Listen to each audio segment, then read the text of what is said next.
تبارك الذي نزل الفرقان على عبده ليكون للعالمين نذيرا. الحمد لله رب العالمين والصلاة والسلام على سيد المرسلين وعلى آله وصحبه أجمعين ومن تبعهم بإحسان إلى يوم الدين. أما بعد. محترم سامعین کرام، بزرگوں، نوجوانوں، بچوں اور ماں اور بہنوں، کل کے درس میں اور کل سے پہلے والے درس میں ہم لوگوں نے امام بخاری رحمہ اللہ کی حالات زندگی اور ان کے حصول علم اور ان کے مقام و مرتبے، ان کی ذہانت، ان کے تقوی اور پرہیزگاری وغیرہ سے متعلق دروس کی سماعت کی ہے۔ آج اسی سلسلے کی دوسری کڑی ہے امام مسلم رحمہ اللہ اور ان کی خدمات حدیث، جو 6 حدیث کی مشہور کتابیں ہیں اور ان کے جو محدثین ہیں، ان محدثین میں سب سے اونچا مقام و مرتبہ امام بخاری رحمہ اللہ کا ہے، جیسا کہ یہ بات آ چکی ہے۔ امام بخاری رحمہ اللہ کے بعد ان کے جانشین کے طور پہ دوسرے نمبر پر ان کے شاگرد امام مسلم ابن حجاج رحمہ اللہ کا نام آتا ہے۔ یہ وہ حجاج نہیں، حجاج ابن یوسف نہیں، یہ الگ ہے ان کے والد۔ تو مسلم ابن حجاج کا پورا نام ہے، نسب ہے مسلم ابن حجاج بن مسلم بن ورد بن کوشاس النیسابوری القشیری۔ آپ کی کنیت، آپ کا لقب عساکر الدین تھا۔ پہلے زمانے میں یہ چلن تھا کہ لوگ صرف نام نہیں، نام کے ساتھ کوئی لقب بھی اختیار کرتے تھے۔ جیسے ہندوستان میں جو بادشاہ گزرے ہیں، ان کا نام کچھ ہوتا تھا، لیکن ان کے نام سے پہلے ان کا کوئی خاص ٹائٹل ہوتا تھا، جیسے اورنگزیب عالمگیر۔ تو عالمگیر یعنی پوری دنیا پہ حکومت کرنے والا، تو یہ لقب ہوا۔ یا کسی کا لقب ہوا جیسے علماء میں سے نجم الدین، یعنی دین کا ستارہ۔ تو اس طرح کوئی خاص لفظ ہوتا تھا جو ان کی قابلیت، ان کی صلاحیت، ان کے مقام و مرتبے کی طرف اشارہ کرتا تھا۔ تو اسی طرح ان کا امام مسلم رحمہ اللہ کا لقب تھا عساکر الدین، اور ان کی کنیت تھی ابو الحسین، یعنی حسین کے والد۔ یہ الگ مسئلہ ہے کہ امام مسلم رحمہ اللہ کی کوئی ایسی اولاد نہیں تھی کہ جس کا نام حسین ہو۔ کنیت اختیار کرنے کے لیے اولاد کا ہونا ضروری نہیں ہے۔ جیسے مان لیجئے کوئی آدمی ہے، اس کے یہاں اولاد نہیں ہے، تو اس کا مطلب نہیں ہے کہ وہ کنیت اختیار نہیں کر سکتا ہے۔ وہ اپنی کنیت اختیار کر سکتا ہے، ابو عبداللہ اپنے آپ کو کہے، ابو احمد کہے، ابو محمد کہے، ابو القاسم کہے، جو بھی کہے۔ تو اس طرح کا ہے، اس میں کوئی مذائقہ نہیں۔ تو امام مسلم رحمہ اللہ کی پیدائش سن 2004 میں ہوتی۔ امام بخاری رحمہ اللہ کی پیدائش کا سال کیا ہے؟ 194۔ کتنے سال کے بعد امام مسلم رحمہ اللہ پیدا ہو رہے ہیں؟ 10 سال بعد پیدا ہو رہے ہیں۔ گویا کہ امام مسلم رحمہ اللہ امام بخاری رحمہ اللہ سے 10 سال عمر میں چھوٹے ہیں۔ خراسان کے شہر نیشاپور میں پیدا ہوئی، جیسا کہ شمس الدین ذہبی رحمہ اللہ نے تذکرۃ الحفاظ میں اس بات کا تذکرہ کیا ہے۔ جس دور میں امام مسلم رحمہ اللہ پیدا ہوئے اس دور میں علم حدیث صحابہ رضی اللہ عنہم اور تابعین رضی اللہ عنہم کے سینوں سے نکل کر مستقل فن کی وہ حیثیت اختیار کر چکا تھا. یعنی وہ علم جو صحابہ اور تابعین کے سینوں میں تھا اب باضابطہ اس فن میں علم حدیث میں مایہ ناز اور مشہور کتابیں لکھی جا رہی تھیں اور لکھی جا چکی تھیں. یہ وہ زمانہ ہے، یہ زمانہ جو بطور خاص جہاں یہ دوسری صدی ختم ہوتی ہے اور اس کے بعد تیسری صدی کی ابتدا سے لے کے تقریباً 70 سال کا جو یہ عرصہ ہے یہ انتہائی سنہری اور زرعی دور ہے علوم کی ترقی کے تعلق سے. اور یہ زمانہ جو ہے خلفائے عباسیہ کا زمانہ ہے. علم کا ہر طرف دورہ تھا. ایسا نہیں ہے کہ خلفائے عباسیہ کے آنے کے بعد جو ہے علم پر روک لگ گئی، نہیں، علم کا جو قافلہ جو پہلے سے رواں دواں تھا وہ مزید آگے بڑھ رہا تھا اور علوم میں ترقی جو ہے دن دونی رات چوگنی ترقی ہو رہی تھی. تو یہ زمانہ محدثین کرام کی ایک کثیر تعداد جو ہے اس زمانے میں صفحہ ہستی پر موجود تھی. نیشاپور ان دنوں علم و فن کا مرکز اور محدثین کرام کا مسکن بنا ہوا تھا. یعنی ایک طرح سے بغداد کے بعد اگر کسی شہر کو اس اعتبار سے فضیلت حاصل تھی کہ یہاں علماء اور محدثین کی کثیر تعداد ہو، بہت بڑی تعداد ہو، تو نیشاپور ہے. علامہ سبکی رحمہ اللہ فرماتے ہیں نیشاپور اس قدر بڑے عظیم الشان شہروں میں سے تھا کہ بغداد کے بعد اس کی نظیر نہ تھی، اس کی کوئی مثال نہ تھی. امام مسلم رحمہ اللہ کا زمانہ تیسری صدی ہجری کی پہلی دہائی سے لے کر چھٹی دہائی تک یہ پھیلا ہوا ہے. اسلامی علوم و فنون کی تاریخ میں بلا اختلاف یہ ایک فیصلہ کن زمانہ تھا. حرکت و عمل سے بھرپور ایک روشن عہد اور زمانہ تھا یہ. اس میں عربی و اسلامی ثقافت میں بے نظیر ترقی ہوئی. عربی علوم اسلامی علوم میں زبردست ترقی ہوئی. متعدد علوم نئے علوم جو ہے پروان چڑھے اس زمانے میں جن کا پہلے سے کوئی نام نہیں جانتا تھا. کئی ایک علوم و فنون نے اس زمانے میں جو ہے کہہ سکتے ہیں یہاں سے اس زمانے سے ان کی ابتدا ہوتی ہے. مختلف علوم و فنون میں مشہور کتابیں اس زمانے میں لکھی گئی اور کئی ایک اپنے زمانے کے مایہ ناز، اپنے زمانے کی مایہ ناز جو شخصیات تھیں اسی زمانے میں ان کو شہرت حاصل ہوئی. پورے عالم اسلام میں عظیم علمی شخصیات اور مشہور علماء کرام اور محدثین کا دورہ تھا. ہر طرف بڑے بڑے علماء، محدثین کرام، فقہاء اعظام اس دور میں ہر طرف موجود تھے اور علم کی بالکل بہار آئی ہوئی تھی ہر طرف. فن حدیث میں یحییٰ ابن معین، علی ابن مدینی، اسحاق ابن راہوے اور اسی طرح امام احمد ابن حنبل، امام بخاری، امام ابن ماجہ، امام ترمذی، امام ابو داود وغیرہ کا یہ زمانہ ہے. یہ وہ زرعی دور ہے. اس طرح کے ایک طے زمانہ کا یہ عہد تھا. فن تو حدیث میں یہ شخصیات ایک طرف موجود تھی اور ان کے علاوہ بہت سی. تو فن تاریخ کو باضابطہ اگر کسی قوم نے مرتب کیا ہے اور اس کو اصول ضوابط کی روشنی میں اسے مدون کیا ہے تو وہ مسلمان ہی ہے. تو زمانے میں فن تاریخ میں محمد بن سعید بلازری، ابن جریر طبری کا زمانہ تھا. اور یہی نہیں، عربی زبان و ادب جو صرف جزیرت عرب کے خطے میں بولی جاتی تھی اب پوری دنیا میں، پورے عالمی اسلام میں اس کا شہرہ تھا اور اس کا چرچا تھا. اس کو سیکھنے اور سکھانے والے، پڑھنے اور پڑھانے والوں کا بول بالا تھا. تو اس زبان میں بھی نئی کتابیں لکھی گئی.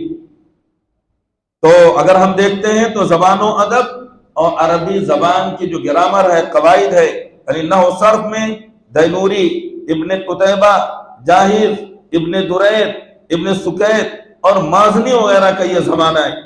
تو ہر فن کے ماہرین اس زمانے میں پائے جا رہے تھے۔ ان کے علاوہ بہت سے دیگر علوم و فنون کے ماہرین کا یہ زمانہ ہے، جس زمانے میں امام مسلم رحمہ اللہ نے آنکھیں کھولی اور حدیث کی روایت اور اس کی تدوین کا کام کیا۔ امام مسلم رحمہ اللہ کے حصول علم کی ابتدا، بچپن کی ضروری جو تعلیم تھی اس کے حصول کے بعد امام مسلم رحمہ اللہ نے ابتداءً امام اسحاق ابن راہویہ اور اسی طرح سے اور دیگر ایک اور ہیں محدث جن کا میں آگے ذکر کروں گا، ان سے انہوں نے جو ہے استفادہ کیا، اور یہ لوگ جو ہیں آپ کے شہر نیشاپور کے ہی رہنے والے تھے۔ امام مسلم رحمہ اللہ کا خاندانی پس منظر، امام مسلم رحمہ اللہ نے ایک ایسے گھرانے میں آنکھیں کھولی جس کی سماج میں علم کی وجہ سے ایک پہچان تھی، یعنی علمی پہچان تھی۔ ان کے والد ایک استاد تھے جن کے پاس لوگ حصول علم کی غرض سے آیا کرتے تھے۔ امام مسلم رحمہ اللہ جس علمی مقام تک پہنچے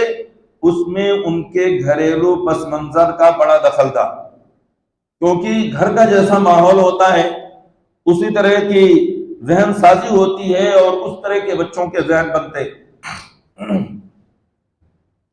اس زمانے کی عادت کے مطابق، رواج کے مطابق امام مسلم رحمہ اللہ نے مکتب میں قرآن کریم، قرآن مجید اور عربی علوم کی بنیادی تعلیم حاصل کی، جبکہ شرعی علوم کی تعلیم و تدریس میں ان کے والد کا بہت بڑا ہاتھ تھا۔ ان کی کنیت ابو الحسین، جیسا کہ اس سے پہلے بھی میں ذکر کر چکا ہوں، اس کنیت سے پتہ چلتا ہے کہ وہ شادی شدہ تھے۔ ان کی بیوی عبد الواحد صفار کی بیٹی تھی، گرچہ ان کی کنیت ابو الحسین تھی لیکن ان کی کوئی ایسی اولاد نہیں پتہ چلتا ہے کسی ایسی اولاد کا جس کا نام حسین رہا ہو۔ امام مسلم رحمہ اللہ اپنی زندگی گزارنے کے لیے پیشہ کیا اختیار کرتے تھے، ان کا ذریعہ معاش کیا تھا؟ تو امام مسلم رحمہ اللہ ایک تاجر تھے، اور شہر نیشاپور میں جو خان محمد کا جو علاقہ تھا، جو مارکیٹ تھے، اس میں آپ کی ایک دکان تھی جہاں آپ جو ہے ریشم کے کپڑوں کا کاروبار کرتے تھے، بلکہ اپنی اس دکان کو، وسیع دکان تھی، وہ علم حدیث کے درس کے لیے بھی استعمال کیا کرتے تھے۔ اور یہ کاروبار، اس کے علاوہ اور بھی مزید آپ جائیداد کے مالک تھے، یہ کاروبار آپ کے لیے حصول علم اور اس کے لیے سفر کرنے میں معاون ثابت ہوا، کیونکہ علم کے لیے ضرورت تھی اس زمانے میں کہ جو علم کے مراکز تھے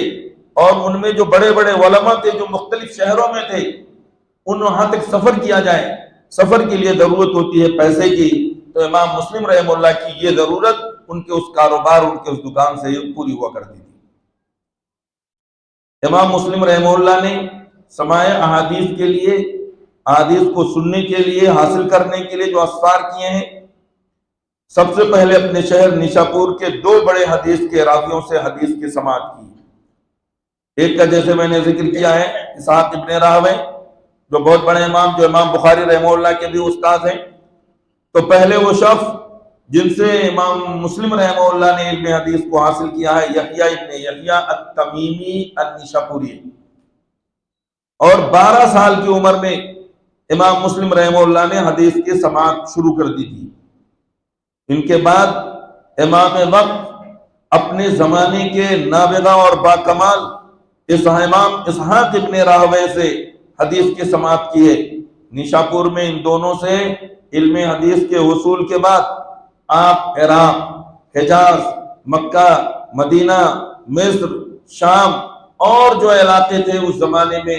وہاں کے آپ نے سفر کیے علم حدیث کے حصول کے لیے، اور ہر جگہ ماہرین فن سے علم حدیث کا اکتساب کیا اور اس کو حاصل کیا۔ آپ بغداد متعدد بار تشریف لے گئے، اور یہاں کا آخری سفر بغداد کا جو تھا امام مسلم رحمہ اللہ کا، وہ سن 262 ہجری میں آخری بار آپ بغداد تشریف لے گئے، جس کے 2 سال بعد 261 میں امام مسلم رحمہ اللہ کا اپنے شہر نیشاپور میں انتقال ہو جاتا ہے، جیسے کہ علماء نے اپنی کتابوں میں اس بات کو لکھا ہے۔ یہ ہے امام مسلم رحمہ اللہ کے علمی سفر سے متعلق مختصر سی گفتگو۔ امام مسلم رحمہ اللہ کے اساتذہ اور ان کے شاگرد اور تلامذہ کون لوگ ہیں؟ تو آپ کے اساتذہ میں سر فہرست نام آتا ہے اسحاق ابن راہویہ کا، امام محمد ابن اسماعیل بخاری، امام احمد ابن حنبل رحمۃ اللہ علیہ جیسے کبار بڑے محدثین شامل ہیں۔ اسی طرح یحییٰ ابن یحییٰ تمیمی، جن سے پہلے جو علم حدیث کو حاصل کیا ہے، پہلے علم حدیث جن سے حاصل کیا ہے، ان میں ان کا نام آتا ہے۔ اسی طرح عبداللہ الدارمی، ابو خیثمہ زہیر بن حرب، قتیبہ بن سعید بن منصور، محمد بن یحییٰ ابو عمر، اور ابو قریب محمد بن علا، اسی طرح محمد بن یحییٰ الزہلی، حناد بن سری، اسحاق الکوسج، اور ابو موسیٰ محمد بن المثنی وغیرہ جو ہے یہ قابل ذکر ہیں۔ ان میں امام مسلم رحمہ اللہ کے خاص استاد محمد بن یحییٰ الزہلی بھی ہیں۔ یہ وہی ہیں کہ جنہوں نے جب امام بخاری رحمہ اللہ بخارا تشریف لائے تھے نیشاپور وغیرہ کے علاقے میں، وہاں پہ تو انہوں نے لوگوں کو اس بات پہ ابھارا تھا کہ لوگ بڑھ کر جو ہے امام بخاری رحمہ اللہ کا استقبال کریں،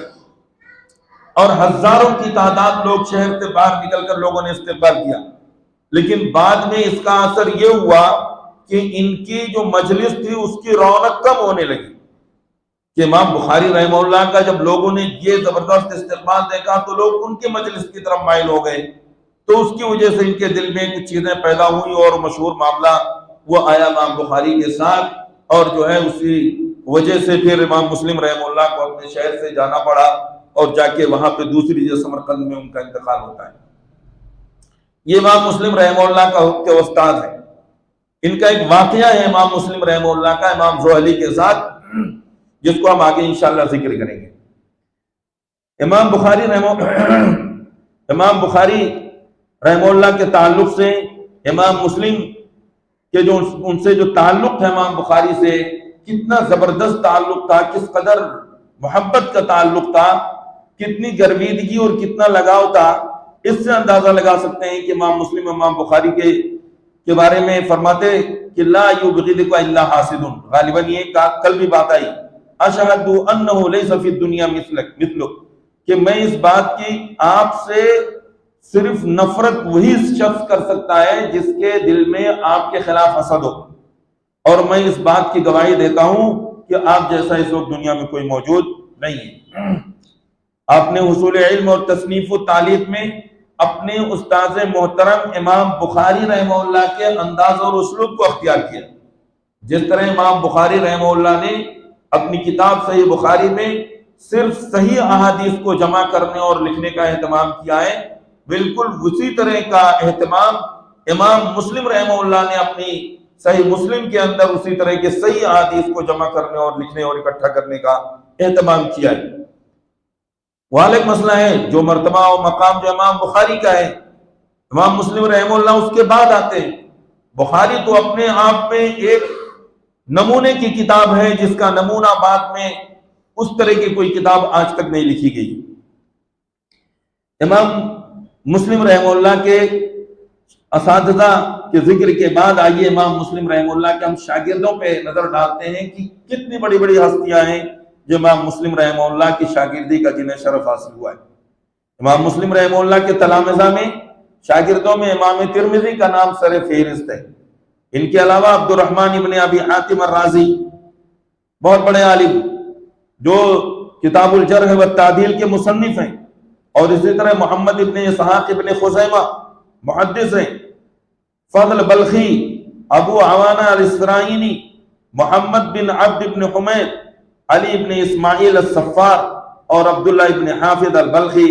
ابراہیم بن ابی طالب، ابراہیم بن اسحاق اور احمد بن نصر الخفاف بھی یہ آپ کے شاگردوں میں شامل ہیں۔ یہ تو میں نے چند شاگردوں کا ذکر کیا ہے، ورنہ ان کی تعداد جو ہے بہت زیادہ ہے۔ اسی طرح ہم نے اساتذہ میں سے صرف چند کا ذکر کیا ہے، اگر ورنہ ان کے اساتذہ کی تعداد بھی بہت زیادہ ہے۔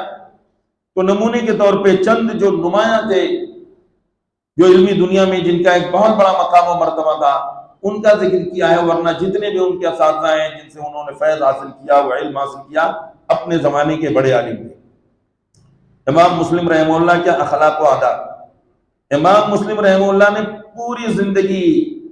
امام بخاری اپنے استاد کی طرح نہ تو کسی کی غیبت کی اور نہ کبھی کسی کو سب و شتم کیا، یعنی کبھی کسی کو گالی بھی نہیں دی، جیسا کہ حافظ ذہبی رحمہ اللہ نے تذکرۃ الحفاظ میں اس چیز کا ذکر کیا۔ اپنے اساتذہ کا امام مسلم رحمہ اللہ حد درجہ احترام کرتے تھے، بہت زیادہ انہیں عزیز رکھتے تھے، بہت زیادہ انہیں عزت دیتے تھے۔ خاص طور سے اپنے استاد امام محمد بن اسماعیل بخاری کے علم و فضل اور ان کے زہد و ورع اور تقوی کے بہت زیادہ معترف تھے۔ آپ امام صاحب کی مخالفت میں معمولی سی بات کو بھی سننا گوارا نہیں کرتے تھے۔ ایسا نہیں کہ امام بخاری رحمہ اللہ کے یا اندھے مقلد تھے، نہیں، خود امام تھے تو اندھی تقلید کا سوال ہی نہیں ہو سکتا ہے۔ حافظ ابن کثیر رحمہ اللہ جو بہت بڑے عالم ہیں، مفسر ہیں، محدث ہیں، وہ لکھتے ہیں کہ جب نیشاپور میں امام بخاری رحمہ اللہ پر مسئلہ خلق قرآن کے سلسلے میں ہجوم ہونے لگا، حملے ہونے لگے، ان کے بارے میں طرح طرح کی جب باتیں کہی جانے لگی اور لوگوں نے، حاسدین نے حسد کیا اور مخالفت میں امام زہلی، جن کا پیچھے تذکرہ آیا ہے، جو امام مسلم رحمہ اللہ کے جو استاد بھی ہیں، اور جب امام بخاری رحمہ اللہ تشریف لائے تھے بغداد سے حصول علم کے بعد پورے عالمی اسلام سے سفر کر کے، تو لوگوں کو ان کے استقبال پر جو ابھارا تھا، جن کی بھی رائے جو ہے امام بخاری رحمہ اللہ کے سلسلے میں ان کی بھی رائے بدل گئی، یعنی ایک طرح سے پروپیگنڈے کے بھی شکار ہو گئے، یا جو ان کی مجلس کی رونق ختم ہو رہی تھی اس کا اثر تھا۔ بہرحال جو بھی ہو، اللہ تعالیٰ معاف فرمائے۔ تو امام زہلی رحمہ اللہ نے اپنی مجلس میں، چونکہ امام بخاری رحمہ اللہ سے متعلق خلق قرآن کا جو مسئلہ تھا وہ بہت زوروں تھا، ہر جگہ اس کا چرچا تھا، ہر مجلس میں اس پر گفتگو تھی۔ تو جب کسی چیز کا چرچا ہوتا ہے تو لوگوں کے ذہن اس سے متاثر ہوتے ہیں، ان کے بارے میں اپنی رائے پیش کرتے ہیں، اپنا موقف رکھتے ہیں۔ تو امام زہلی نے کہا، الا من کان یقول بقول البخاری فی مسئلۃ اللفظ بالقرآن فلیعتزل مجلسنا۔ البدایہ والنہایہ میں ابن کثیر رحمہ اللہ نے اس چیز کو ذکر کیا ہے کہ خبردار سنو، اپنی مجلس میں ان کے درس حدیث میں جو لوگ موجود تھے سب کو مخاطب کرتے ہوئے کہ سنو، خبردار سنو، جو کوئی مسئلہ خلق قرآن میں امام بخاری کے قول سے متفق ہے وہ ہماری مجلس سے اٹھ جائے۔ انہوں نے یہ اعلان کیا۔ تو امام مسلم رحمہ اللہ نے اپنی جو عبا پہنے ہوئے تھے وہ اٹھائی، اپنے کندھے پہ ڈالا، اور جو اپنی نوٹ بک کاپی جو لے کے آئے تھے اس کو اپنے بغل میں دبایا اور فوراً وہاں سے اٹھ گئے۔ یہ گوارا نہیں کیا کہ نفاق کرتے ہوئے بیٹھے رہے، اٹھ کر چلے گئے اور اسی پر اکتفا نہیں کیا، بلکہ امام زہلی سے جتنی بھی روایات انہوں نے سنی تھی ان سب کے مسودے جو ہیں واپس کر دیے، جو نوٹ کیے تھے، اور وہ کوئی معمولی نہیں، سمجھیے کہ کافی زیادہ، یعنی اس کو ایک آدمی جو ہے اپنے سر پہ اٹھا کر نہیں لے جا سکتا تھا، وہ سب انہوں نے لدوا کے اور کیا کر دیا، واپس کر دیا، اور ان سے روایت لینا بالکل ترک کر دیا۔ اس لیے امام مسلم رحمہ اللہ کی صحیح مسلم کے اندر امام زہلی کے حوالے سے اس میں کوئی بھی جو ہے حدیث آپ کو نہیں ملے گی۔ یہ تھی اپنے استاد امام بخاری رحمہ اللہ سے ان کی محبت، اور یہ کسی تعصب کی بنیاد پر نہیں، بلکہ کھلی ہوئی آنکھوں کے ساتھ سوچ سمجھ کے ان کے ساتھ محبت کا عالم تھا، کیونکہ وہ سمجھتے تھے کہ امام بخاری رحمہ اللہ پہ جو الزام لگایا جا رہا ہے یہ بے بنیاد، یہ بات کا بتنگڑ بنایا جا رہا ہے، اور اس کے پیچھے مقاصد لوگوں کے جو ہے نیک نہیں ہے۔ امام مسلم کے علم و فضل کا اعتراف، ایسا نہیں کہ امام مسلم رحمہ اللہ کوئی بھی شخصیت ہو جنہیں کوئی جانتا نہ ہو۔ امام مسلم کے علم و فضل، ان کی عدالت و ثقافت اور ان کی معتبریت، ان کے زہد و تقوی اور ان کی امانت و دیانت کا اعتراف آپ کے صرف ہم عصر ہم زمانہ ہی لوگوں نے معاصرین نے نہیں کیا ہے، بلکہ آپ کے اساتذہ کرام نے بھی آپ کی ان خوبیوں کا کھلے دل سے اعتراف کیا ہے۔ آپ کے استاد امام اسحاق ابن راہوی نے یہ پیشین گوئی فرمائی تھی، کہا تھا ای رجل یکون ھذا، اللہ ہی جانے کہ یہ کس پائے کا یہ شخص ہوگا آگے چل کر۔ یعنی امام مسلم رحمہ اللہ کی قابلیت کو، ان کی صلاحیت کو دیکھتے ہوئے ان کے استاد امام اسحاق ابن راہوی رحمہ اللہ نے یہ بات فرمائی تھی کہ آگے چل کر کس زمانے کس پائے کے ہوں گے، کس رتبے اور درجے کے ہوں گے، اللہ ہی بہتر جانتا ہے۔ امام مسلم کی جلالت و عظمت شان اور امامت اور اپنے فن میں پیشوا ہونے اور امام ہونے پر امت مسلمہ کا اجماع ہے، جیسا کہ امام نووی رحمہ اللہ نے، جنہوں نے امام مسلم رحمہ اللہ کی صحیح مسلم کی شرح لکھی ہے، جس طرح سے صحیح بخاری کی شرح حافظ ابن حجر رحمہ اللہ نے لکھی ہے اور مایہ شرح، اسی طرح سے صحیح مسلم کی شرح جو منہاج کے نام سے جانی جاتی ہے وہ امام نووی رحمہ اللہ نے لکھی ہے۔ تو امام نووی رحمہ اللہ فرما رہے ہیں کہ امام مسلم کی جلالت و عظمت شان اور امامت و پیشوائے فن ہونے پر امت مسلمہ کا اجماع ہے۔ امام مسلم رحمہ اللہ کا مسلک، دیکھیں یہ جو بڑے بڑے ائمہ اور محدثین ہیں، ان کے بارے میں جو لوگوں نے مسلک کی گفتگو کی ہے، وہ مسلک کی گفتگو جیسے میں نے کل بھی تذکرہ کیا، اس میں کوئی اور مختلف مسالک کے ماننے والوں نے اپنے اپنے مسلک کی طرف انہیں کھینچنے کی کوشش کی ہے، جبکہ معاملہ یہ ہے کہ یہ خود جو ہے امامت کا درجہ رکھتے تھے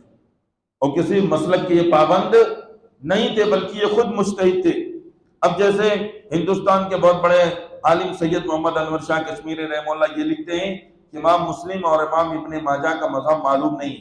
اس لیے کہ انہوں نے صحیح مسلم کے ابواب خود قائم نہیں کیے۔ امام مسلم جیسے امام بخاری رحمہ اللہ جب کوئی حدیث لکھتے ہیں تو اس سے پہلے ایک عنوان قائم کرتے ہیں، عنوان پہلے ڈالتے ہیں، ٹاپک اس کا بناتے ہیں، لکھتے ہیں، اسی کو عربی زبان میں باب باندھنا کہتا ہے، باب یعنی عنوان لگاتے ہیں۔ لیکن امام مسلم رحمہ اللہ نے ایسا کچھ بھی نہیں کیا۔ باب کیا ہے اس کو اپنے ذہن میں رکھا، جیسے مثال کے طور پہ ایمان سے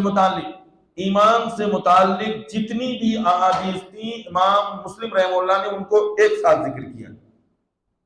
اور ان میں باریکیوں کا بھی خیال رکھا ہے۔ اگر کسی کو پہلے لائے ہیں کسی حدیث کو تو اس کے پیچھے کوئی نہ کوئی مقصد ہے، کسی کو بعد میں لا رہے ہیں تو اس کے پیچھے کوئی نہ کوئی حکمت ہے، کسی کو درمیان میں لا رہے ہیں کسی حدیث کو تو اس کے پیچھے کوئی نہ کوئی راز ہے، لیکن اس کا کوئی عنوان نہیں قائم کیا امام مسلم رحمہ اللہ نے۔ تو اس لیے کہہ رہے ہیں عنوان نہ قائم کرنے کی وجہ سے ان کا موقف کیا تھا، وہ کیا بات ثابت کرنا چاہتے تھے، ان کے لفظوں میں کھل کر سامنے نہیں آتی۔ لیکن جو صاحب علم ہیں جب ان کے احادیث جس طرح وہ پیش کر رہے ہیں، جس ترتیب میں، جس انداز میں، اس سے پتہ چل جاتا ہے کہ امام مسلم رحمہ اللہ کی منشا کیا ہے، وہ کس مسلک کو، کس بات کو، کتاب و سنت کے کس موقف کو ثابت کرنا چاہ رہے ہیں اور کس سے متعلق دلائل دے رہے ہیں۔ تو بہرحال ان کا یہ کہنا ہے کہ انہوں نے صحیح مسلم کے ابواب خود قائم نہیں کیے ہیں، اس سے ان کے مذہب کا صحیح اندازہ نہیں کیا جا سکتا۔ اسی طرح نواب صدیق حسن خان قنوجی رحمہ اللہ وہ بھی کہتے ہیں امام مسلم کا مسلک یہ جو ہے شافعی تھا، شافعی لگتا ہے۔ یہ حاجی خلیفہ ایک بہت بڑے عالم ہیں، انہوں نے اس چیز کا ذکر کیا ہے، یہ نواب صدیق حسن قنوجی رحمہ اللہ نے اسی چیز کو لے کر انہوں نے وہی بات ذکر کر دی ہے کہ امام مسلم رحمہ اللہ کا مسلک جو یہ وہ شافعی معلوم ہوتا کہ شافعی المسلک تھے۔ لیکن سچ بات یہ ہے کہ امام مسلم رحمۃ اللہ علیہ، امام بخاری اور دیگر محدثین اعظام کی طرح اہل الحدیث کے مذہب پر تھے۔ ان کا مذہب کیا تھا کہ اللہ کے رسول صلی اللہ علیہ وسلم کی صحیح احادیث سے جو چیز ثابت ہو وہی مسلک ہے۔ اور پھر ان کا جو نسبت کی امام لوگوں نے کہا کہ امام احمد ابن حنبل یا امام شافعی وغیرہ، میں نے جیسے کل بھی ذکر کیا ہے کہ ان کے مسالک ابھی اس طرح مدون نہیں ہوئے تھے کہ اتنے بڑے بڑے ائمہ کیا ہیں ان کی اس میں پیروی کرنے لگے۔ تو یہ اہل الحدیث کے مذہب پر قائم تھے، اور جو 4 مذاہب اربعہ میں سے یہ کسی ایک کے مقلد نہیں تھے، نہ تو یہ حنفی تھے، نہ شافعی تھے، نہ مالکی تھے، نہ حنبلی تھے، نہ تو امام بخاری، نہ امام مسلم، نہ امام ابی داؤد، نہ امام ترمذی، نہ امام نسائی، نہ امام ابن ماجہ، نہ اسحاق ابن راہویہ، سفیان ثوری، سفیان ابن عیینہ، مسلم ابن حجاج، بہت سارے لوگ، کوئی بھی جو ہے یہ خاص مذہب کے پابند نہیں تھے، بلکہ خود ان کو امامت کا درجہ حاصل تھا، اور ان کا جو مسلک تھا، ان کا جو مذہب تھا، وہ کیا تھا؟ اہل الحدیث کا مذہب تھا۔ اس زمانے میں 2 مذاہب، 2 مسالک چل رہے تھے، ایک جو اہل الرائے کا تھا اور ایک اہل الحدیث کا تھا۔ اہل الرائے جو ہیں وہ قیاس کو ترجیح دیتے تھے، جبکہ اہل الحدیث وہ حدیث کو ترجیح دیتے تھے۔ وہ مسئلے میں، ہر مسئلے میں کیا کرتے تھے؟ نمبر 1 پہ پہلے پہل وہ حدیث کو تلاش کرتے تھے، جب انہیں حدیث مل جاتی تھی تو پھر وہ اسی کو اپنا لیتے تھے۔ لیکن اور جو اہل الرائے بطور خاص، جیسے امام ابو حنیفہ رحمہ اللہ، احناف کا نام جو ہے اہل الرائے میں آتا ہے، ان کے ہاں بہت ساری چیزوں کو انہوں نے قیاس اور اجتہاد سے بہت سارے مسائل بیان کیے۔ اس میں ہم یہ نہیں کہتے ہیں کہ انہوں نے احادیث کو چھوڑ دیا، نہیں، بلکہ ان کی مجبوری ہم یہ سمجھتے ہیں کہ ان تک احادیث نہیں پہنچی تھی۔ جیسے کہ بہت سے صحابہ کرام ایسے آپ کو مل جائیں گے کسی مسئلے میں، کچھ صحابہ کی کچھ رائے ہیں اور جو ہے کسی ایک صحابی کی رائے الگ ہے، بہت سے ایسے مسائل ہیں۔ تو وہاں پہ ایسا کیسے ہو گیا؟ وہاں اس لیے ہوا کہ وہ صحابی جن کی رائے بالکل سب سے الگ ہے، ان تک وہ حدیث پہنچی نہیں تھی۔ اسی طرح یہ جو ائمہ ہیں، جو صحابہ کرام تھے، وہ اللہ کے رسول صلی اللہ علیہ وسلم کی وفات کے بعد، پھر حضرت عثمان رضی اللہ تعالیٰ عنہ کی شہادت کے بعد، اور اللہ کے رسول صلی اللہ علیہ وسلم کی ہدایت کے مطابق مختلف شہروں میں صحابہ کرام پھیل گئے تھے۔ تو اس زمانے میں جو ان ائمہ کا بطور خاص امام ابو حنیفہ رحمہ اللہ کا جو زمانہ ہے، وہ احادیث کی تدوین اس طرح نہیں ہوئی تھی جیسے بعد کے زمانے میں تدوین ہو رہی ہے۔ ایک جگہ لکھی ہوئی احادیث ان کے سامنے موجود نہیں تھی، تو جو احادیث ان کے سامنے پہنچی اور اللہ کی کتاب قرآن مجید، اس کو سامنے رکھتے ہوئے انہوں نے لوگوں کو مسائل بیان کر دیے تاکہ لوگ اس کے مطابق جو ہے وہ اپنی زندگی گزاریں، دین پر عمل کریں۔ لیکن انہوں نے کہہ دیا کہ میں نے یہ مسئلہ بیان تو کر دیا ہے، جو میرے پاس جو ہے کتاب و سنت کا علم ہے اس کی روشنی میں، لیکن ممکن ہے کہ کوئی اس کے بارے میں حدیث موجود ہو جو ہم تک نہیں پہنچی ہے، کیونکہ حدیث کا علم جو ہے مختلف علاقوں اور شہروں میں پھیلا ہوا ہے۔ اس لیے سارے ائمہ نے تقریباً ان سب کے ہی الفاظ ہیں کہ اذا صح الحدیث فہو مذہبی، کہ جب صحیح حدیث مل جائے تو میرا مذہب و مسلک وہی ہے، جب صحیح حدیث مل جائے تو میرے قول کو کیا کرو؟ دیوار پہ دے مارو۔ اور امام ابو حنیفہ رحمہ اللہ نے ایک مقام پہ تو یہاں تک فرما دیا حرام علی من لم یعرف بدلیل یفتی بکلامی، جیسا کہ امام ابن قیم رحمہ اللہ نے المنار المنیف فی الحدیث الصحیح والضعیف میں اس چیز کا تذکرہ کیا ہے، کیا کہ جس شخص کو میری دلیل نہ معلوم ہو اس کے لیے میرے قول کے مطابق فتویٰ دینا حرام ہے۔ حرام علی من لم یعرف بدلیل یفتی بکلامی، کہ جس کو میری دلیل نہ معلوم ہو کہ میں کس دلیل کو بنیاد بنا کر یہ فتویٰ دے رہا ہوں، یہ قول میرا ہے، وہ میرے اس قول کے مطابق اگر کوئی فتویٰ دے رہا ہے تو اس کے لیے حرام ہے۔ لیکن یہ شدت بعد کے لوگوں میں پیدا ہوئی۔ تو اگر دیکھا جائے تو اصلی اگر کوئی متبع سنت ہے تو سارے ائمہ کرام متبع سنت ہیں، اس لیے کہ سب نے دعوت اسی بات کی دی ہے کہ جو الحدیث فہو مذہبی۔ ائمہ اعلام اس سلسلے میں رفع الملام عن ائمۃ الاعلام جیسے کتاب لکھی گئی جس میں بتایا گیا ہے کہ یہ قابل ملامت لوگ نہیں ہیں، سب جو ہے اللہ کے رسول صلی اللہ علیہ وسلم سے محبت کرنے والے ہیں۔ بعد کے ادوار میں یہ چیزیں ہوئیں کہ لوگوں نے مختلف مسالک کے لیے ان کے ہاں تعصب پیدا ہو گیا، اور اس تعصب کے نتیجے میں انہوں نے احادیث تک کو چھوڑ دیا۔ تو سچ بات یہی ہے کہ امام مسلم رحمہ اللہ، امام بخاری اور دیگر محدثین کی طرح جو ہیں اہل الحدیث کے مذہب پر قائم تھے، اسی طرح ائمہ مذاہب اربعہ میں سے کسی کے یہ مقلد نہیں تھے۔ ان کا میلان فقہائے اہل حدیث کی طرف تھا، جیسے کہ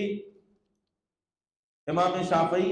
امام احمد بن حنبل وغیرہ، کہ امام شافعی رحمہ اللہ اور امام احمد بن حنبل یہ بھی فقیہ ہیں، لیکن یہ فقہائے احادیث میں سے، ان کی فقہ کی بنیاد جو ہے حدیث پر ہے۔ جیسے امام شافعی رحمہ اللہ کی فقہ کی بنیاد حدیث پر، اس کے بعد ان سے زیادہ جو حدیث پر بنیاد ہے امام احمد ابن حنبل، کیونکہ خود ان کی حدیث کی کتاب بہت ضخیم کتاب ہے جس میں ہزاروں حدیث ہیں، مسند احمد ابن حنبل، تو انہوں نے اپنے مسلک کی بنیاد جو مسائل بیان کیے وہ حدیث کی روشنی